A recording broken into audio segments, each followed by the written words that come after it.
السلام علیکم خواتین حضرات، میں آپ کا میزبان ڈاکٹر شہزاد شریف، اور آج کی ہماری نشست ہے جامع القرآن حصہ دوم۔ پہلا حصہ ہم پیش کر چکے ہیں۔ میں استاد محترم سے گزارش کروں گا، جناب جو قرآنی اسکالر ہیں انجینئر محمد فیض چاند صاحب کو جامع القرآن کے حصہ دوم مطلب کشائی فرمائیں۔ تو جناب انجینئر محمد فیض چاند صاحب، پلیز سر۔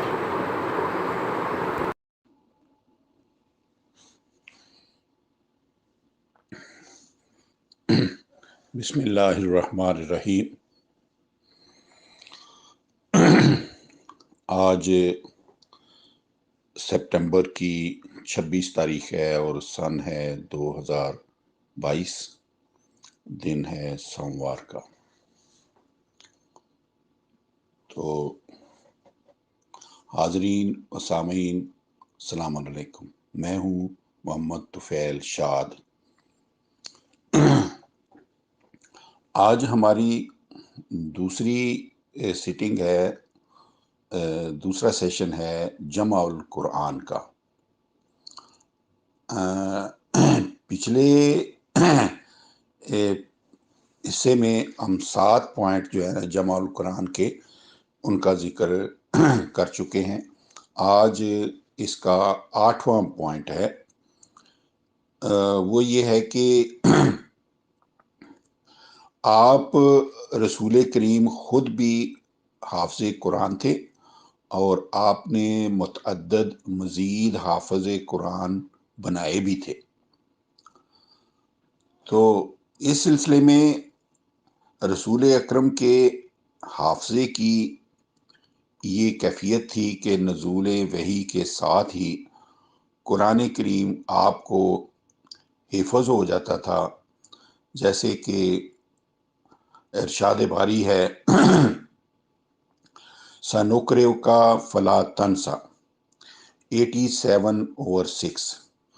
یقیناً ہم آپ کو پڑھاتے ہیں پھر آپ ہرگز نہیں بھولتے۔ تو اس آیت مجیدہ کی شہادت کے مطابق آپ خود بھی حافظ قرآن تھے اور مزید مومن حفاظ کی خبر بھی 29/49 میں اللہ تعالیٰ نے بیان کی ہے۔ بل ہوا آیاتم بینات فی صدور الذین اوتوا العلم۔ مفہوم، یہ قرآن کریم جو واضح آیات مجیدہ پر مشتمل ہے، ان مومنوں کے صدور مبارک میں موجود و محفوظ ہے جنہیں علم یعنی قرآن کریم دیا گیا ہے۔ تو اس کی وضاحت کے لیے یہ ہے کہ زمانہ رسالت کے سارے مومن اولین اوت العلم تھے، یعنی لیکن سب کے سب حافظ قرآن نہیں تھے۔ ان کے لیے بلا استثناء جمع کا صیغہ آنا صحابہ کرام رضی اللہ تعالی عنہم میں حفاظ کی اکثریت کی خبر دیتا ہے۔ بس اس آیت 29 اور 49 سے ثابت ہوا کہ رسول اکرم نے قرآن کریم کو کتابی شکل میں محفوظ کر دیا تھا۔ اس کے خود بھی حافظ تھے اور صحابہ کی اکثریت کو بھی حافظ قرآن بنا دیا تھا۔ فلہذا ترجمہ و تفسیر زیر نظر میں اس قرآنی مسلمہ کو بھی سامنے رکھا گیا ہے کہ قرآن کریم زمانہ رسالت ہی میں موجودہ کتابی شکل میں محفوظ تھا۔ اس کا متن، اعراب، نقطے، وقفے اور ترتیب سب کچھ وہی ہے جو رسول اکرم کے دست مبارک کے لکھے ہوئے قرآن کریم کے نسخہ امام کی تھی، اور جو خود رسول اکرم اور کثیر صحابہ کے صدور پر نور میں موجود تھا۔ 9واں پوائنٹ آج کا یہ ہے کہ ترتیب قرآن کریم۔ مروجہ تفاسیر کا کہنا ہے کہ قرآن کریم کی موجودہ ترتیب عثمان رضی اللہ تعالیٰ کی دی ہوئی ہے، لیکن قرآن کریم اس نظریے کو بھی قبول نہیں کرتا۔ تو سابقہ وضاحت میں آیات قرآنی کی روح سے ثابت کیا جا چکا ہے کہ قرآن کریم کو خود رسول اکرم اس کے نزول کے ساتھ ساتھ ہی کتابی شکل میں لکھ لیا کرتے تھے۔ تو اس طرح عثمان رضی اللہ تعالیٰ کے متعلق قرآن کریم کے جمع کرنے کا نظریہ ہی سرے سے غلط ہے، کیونکہ رسول نے قرآن کریم کو ایک سیکنڈ کے لیے بھی پراگندہ صورت میں نہیں چھوڑا تھا۔ تو اس طرح جب قرآن کریم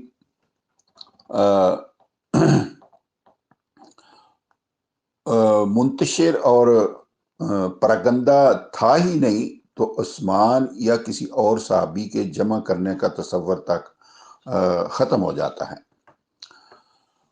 تو اب جبکہ ثابت ہو چکا کہ اسے خود رسول اکرم نے کتابی صورت دی تھی، تو اس کے بعد یہ سوال سامنے آتا ہے کہ آپ نے اسے کس ترتیب کے ساتھ لکھا تھا؟ تو اس کا جواب بھی نہایت آسان ہے کہ آپ نے اسے بالکل اسی ترتیب سے لکھا تھا جس ترتیب کے ساتھ خود آپ کے صدر مبارک میں محفوظ تھا، اور جس ترتیب سے آپ نے صحابہ رضی اللہ تعالیٰ عنہم کے کثیر تعداد اور حفاظ کو حفظ کروا رکھا تھا۔ تو یاد رکھنے کی بات ہے کہ ترتیب کے بغیر کسی چھوٹی سی کتاب کو بھی حفظ نہیں کیا جا سکتا، چاہے جائے کہ مروجہ تفاسیر کا دیا ہوا یہ تصور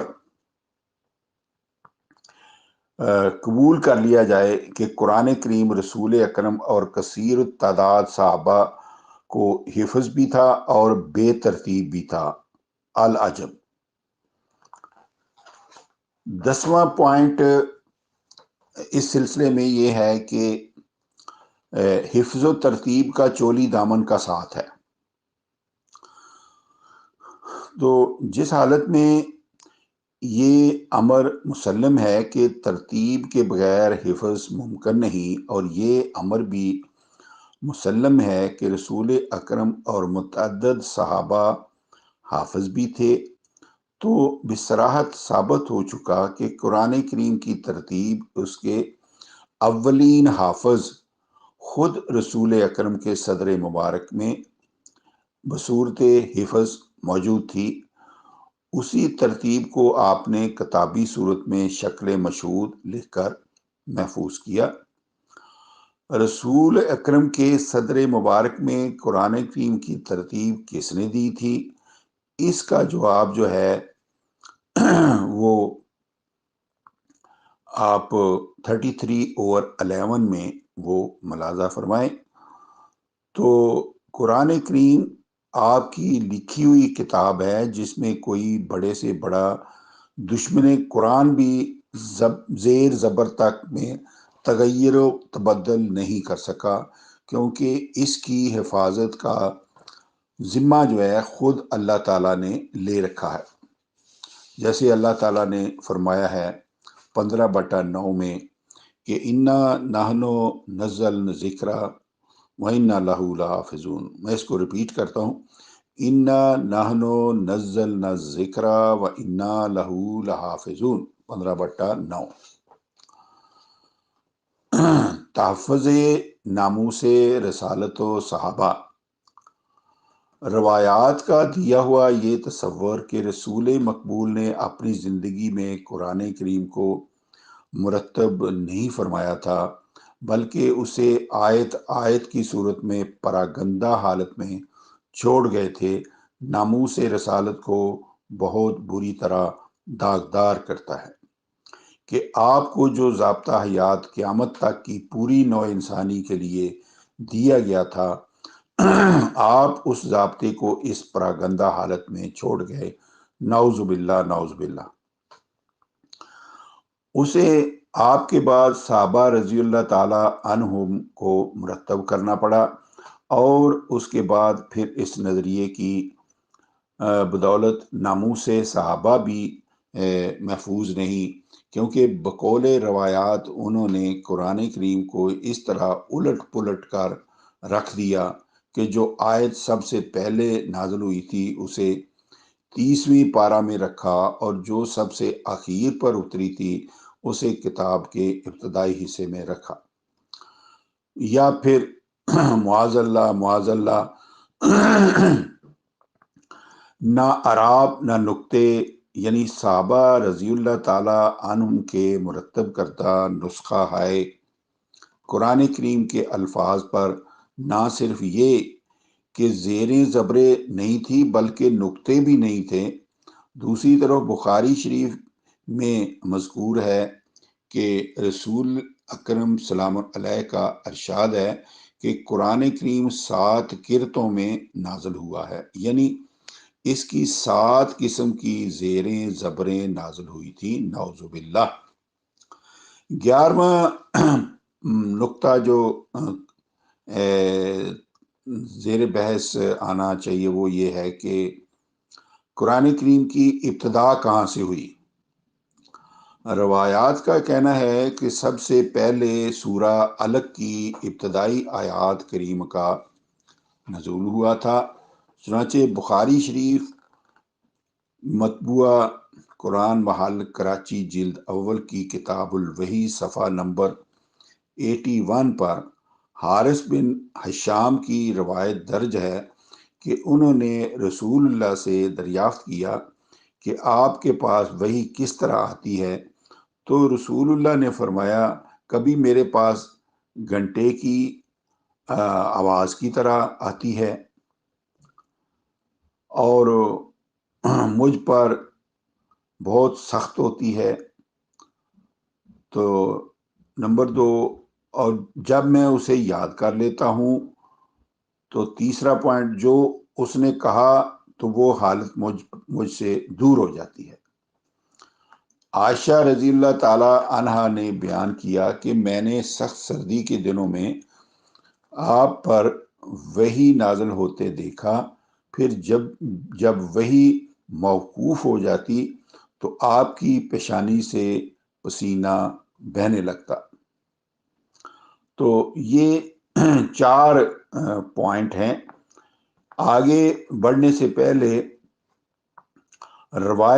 یہ جو روایت میں نے بیان کی ہے قرآن کریم کی روشنی میں ہم اس پر غور کرتے ہیں۔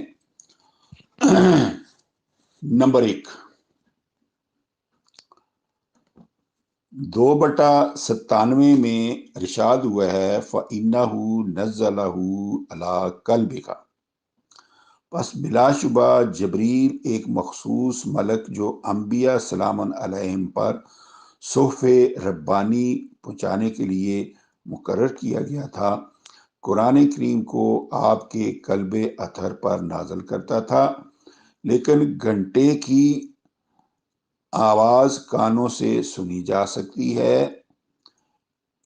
قلب سے نہیں، لہذا وحی الہی کے گھنٹے اور گھڑیال کی صورت میں نازل ہونے کا تصور قرآن کریم کے خلاف ہے۔ دوسرا پوائنٹ جو روایات نے یہ ہے اس سلسلے میں قرآن کریم کیا فرماتے ہیں، سورہ طٰہٰ میں 20/2 میں ما انزلنا علیک القرآن لتشقی، ہم نے آپ پر قرآن اس لیے نازل نہیں کیا کہ آپ تکلیف یا سختی میں پڑ جائیں، فلہذا آپ کے لیے نزول وحی کا موجب تکلیف اور سختی ہونا بھی قرآن کریم کے خلاف ہے۔ تیسرا پوائنٹ جو روایات نے دی ہے اس کے متعلق ہم اللہ تعالیٰ کا فرمان جو ہے وہ یہ ہے کہ 87/6 سَنُقْرِئُکَ فَلَا تَنْسَى، بے شک ہم آپ کو پڑھاتے ہیں پھر آپ بھولتے نہیں، اس آیت مجیدہ کی روح سے رسول اکرم سلام علیہ وہی نازل ہوتے ہی حافظ ہو جایا کرتے تھے، لہذا آپ کے لیے قرآن کریم کو حفظ کرنے کی تکلیف و مشقت کے نظریے کا بھی قرآن کریم حامل نہیں ہے۔ چوتھا پوائنٹ جو روایات نے بیان کیا ہے کہ وحی کے وقت زور سردی کے دنوں میں پسینہ آ جانے کا تصور بھی 20/2 کے خلاف ہے، یعنی ما انزلنا علیک القرآن لتشقی، جس میں کہا گیا ہے کہ ہم نے قرآن کریم کو اس لیے نازل نہیں کیا کہ آپ کے لیے موجب تکلیف ہو، حالانکہ ظاہر ہے کہ زور سردیوں میں پسینہ معمولی مشقت میں نہیں آتا بلکہ انتہائی جان کا مشقت کے بعد ہی آتا ہے۔ اب آگے بڑھتے ہیں کہ عائشہ رضی اللہ تعالی عنہا کی روایت سے صفحہ نمبر 82 پر منقول ہے کہ سب سے پہلی وحی جو رسول اللہ پر اترنی شروع ہوئی تو وہ اچھے خواب تھے جو بحالت نیند آپ دیکھتے تھے، چنانچہ جب بھی آپ خواب دیکھتے تو صبح کی روشنی میں ظاہر ہو جاتا، پھر تنہائی سے آپ کو محبت ہونے لگتی، نمبر 1 پوائنٹ، اور غار حرا میں تنہا رہنے لگے، 2 نمبر، اور قبل اس کے کہ گھر والوں کے پاس آنے کا شوق ہو وہاں تخص کیا کرتے، اور تخص سے مراد ہے کئی راتیں عبادت کرنی اور اس کے لیے توشہ لیتے، یہاں تک کہ جب وہ غار حرا میں تھے حق آیا، چنانچہ ان کے پاس فرشتہ آیا اور کہا پڑھ، آپ نے فرمایا میں نے کہا کہ میں پڑھا ہوا نہیں ہوں، 3 نمبر پوائنٹ، آپ بیان کرتے ہیں کہ مجھے فرشتے نے پکڑا اور مجھے زور سے دبایا یہاں تک کہ مجھے تکلیف محسوس ہوئی، پھر مجھ کو چھوڑ دیا اور کہا پڑھ، میں نے کہا پڑھا ہوا نہیں ہوں، پھر دوسری بار مجھے پکڑا اور زور سے دبایا یہاں تک کہ میری طاقت جواب دینے لگی، پھر مجھے چھوڑا اور کہا پڑھ، میں نے کہا میں پڑھا ہوا نہیں ہوں، آپ فرماتے ہیں پھر تیسری دفعہ پکڑ کر مجھے زور سے دبایا، پھر چھوڑ دیا اور کہا پڑھ اپنے رب کے نام سے جس نے انسان کو بستہ خون سے پیدا کیا، پڑھ تیرا رب سب سے بزرگ ہے۔ رسول اللہ نے اس کو دہرایا اس حال میں کہ آپ کا دل کانپ رہا تھا، چنانچہ خدیجہ بنت خویلد کے پاس آئے اور فرمایا کہ مجھے کمبل اڑا دو،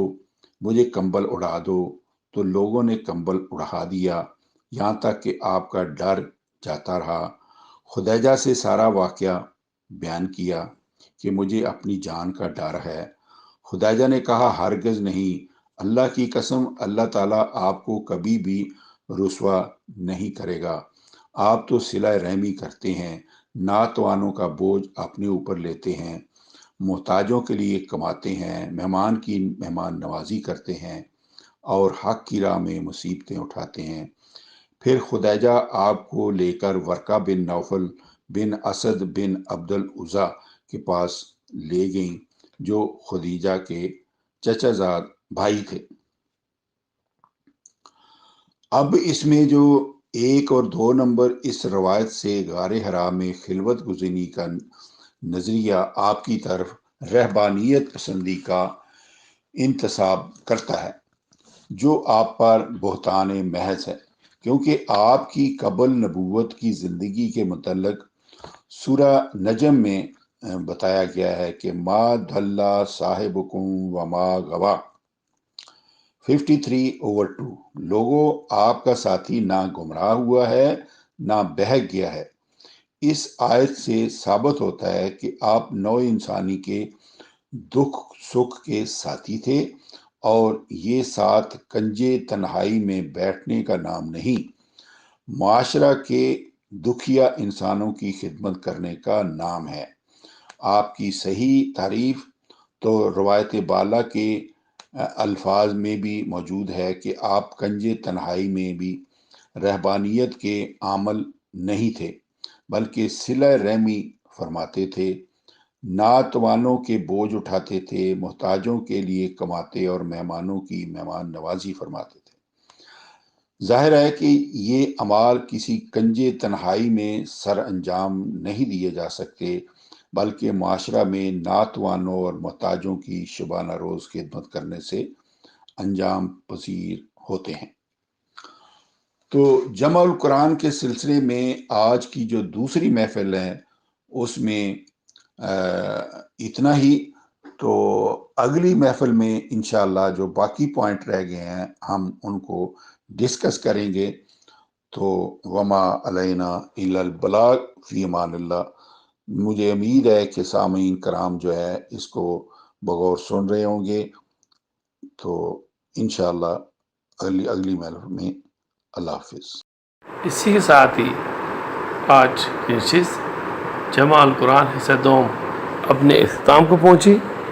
جلدی انشاءاللہ جمع القرآن حصہ سوم کے ساتھ آپ کی خدمت میں حاضر ہوں گے۔ اجازت دیجیے۔ پاکستان زندہ باد۔